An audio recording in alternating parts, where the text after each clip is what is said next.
नमस्कार, मी संदीप चव्हाण आणि आपण पाहताय LS मराठी. गुढीपाडवा. गुढीपाडवा म्हणजे नववर्षाचा शुभारंभ, नव्या सुरुवातीचे, समृद्धीचे आणि सकारात्मक बदलांचे प्रतीक म्हणजे गुढीपाडवा. मराठी नववर्षाचा प्रारंभ म्हणजे गुढीपाडवा. प्रत्येक मराठी कुटुंबात या दिवशी सकाळी घरोघरी गुढ्या उभारून तोरणं लावून नववर्षाचं स्वागत केलं जातं. 3.5 मुहूर्तांपैकी एक असलेल्या या दिवसाचं महत्त्व अनन्यसाधारण आहे. त्यामुळे या दिवशी कोणत्याही नवकार्याचा शुभारंभ, खरेदी किंवा गुंतवणुकीसाठी हा दिवस अत्यंत लाभदायक मानला जातो. यावर्षी 18 मार्चला फाल्गुन अमावस्या आणि समाप्ती 19 मार्चला सकाळी 6:52 त्यानंतरच चैत्र शुद्ध प्रतिपदा सुरू होईल आणि त्याबरोबरच चैत्र नवरात्र सुरू होईल. अमावस्या संपल्यानंतर नवीन वर्षाची तिथी लागू होत असल्यानं सर्व धार्मिक विधी सकाळी 6:53 नंतर करणं शास्त्रोक्त ठरणार आहे. गुढी उभारताना वेळू बांबूची काठी धुवून स्वच्छ करावी. त्याच्या टोकाला भरजरी वस्त्र, साखरेची माळ, गाठी, कडुनिंबाची डहाळी आणि फुलांची माळ बांधावी. काठीच्या टोकावर तांब्याचा किंवा चांदीचा कलश पालथा घालावा.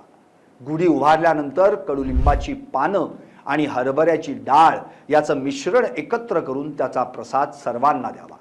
हा प्रसाद शरीर तेजस्वी आणि निरोगी बनवतो.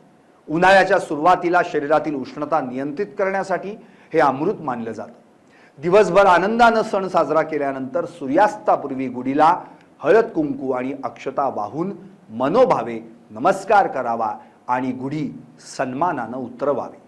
या दिवशी आपण केवळ विजयाची गुढी उभारत नाही, तर कडुनिंब, गूळ, जिरे, ओवा आणि मीठ यांचा समावेश असलेल्या विशेष प्रसादाचं सेवन करतो.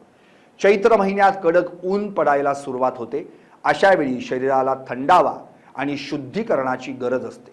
कडुनिंबाची पानं, गूळ, जिरं, ओवा आणि मिठाची हा प्रसाद म्हणजे निसर्गाचं आपल्याला दिलेलं एक नैसर्गिक हेल्थ टॉनिक आहे. वसंत ऋतूच्या आगमनानं वातावरणात उष्णता वाढू लागते. अशा वेळी शरीराला थंडावा आणि अंतर्गत शुद्धीकरणाची गरज असते. गूळ आणि साखर गाठीमुळं शरीराला ऊर्जा मिळते. कडुनिंबाच्या पानामुळे रक्ताभिसरणाची प्रक्रिया सुधारते. म्हणूनच हा प्रसाद म्हणजे गोड, कडू आणि तिखट अशा चवीचं मिश्रण असतं. जिरं, ओवा पचनाला मदत करतं. मीठ इलेक्ट्रो बॅलन्स राखतं आणि गुळामुळे शरीराला त्वरित ऊर्जा मिळते.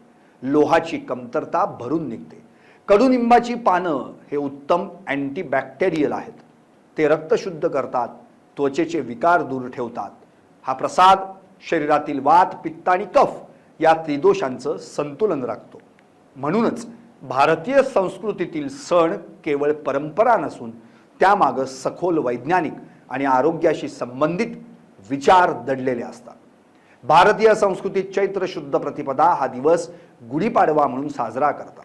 पौराणिक कथेनुसार शालिवाहन राजानं याच दिवशी मातीच्या सैनिकांना प्राण दिला होता. या सैनिकांच्या साहाय्यानं शत्रूंचा पराभव केला होता. त्यामुळे या विजयाची पताका म्हणून नवीन वर्षाच्या सुरुवातीला गुढी उभारली जाते असं म्हटलं जातं.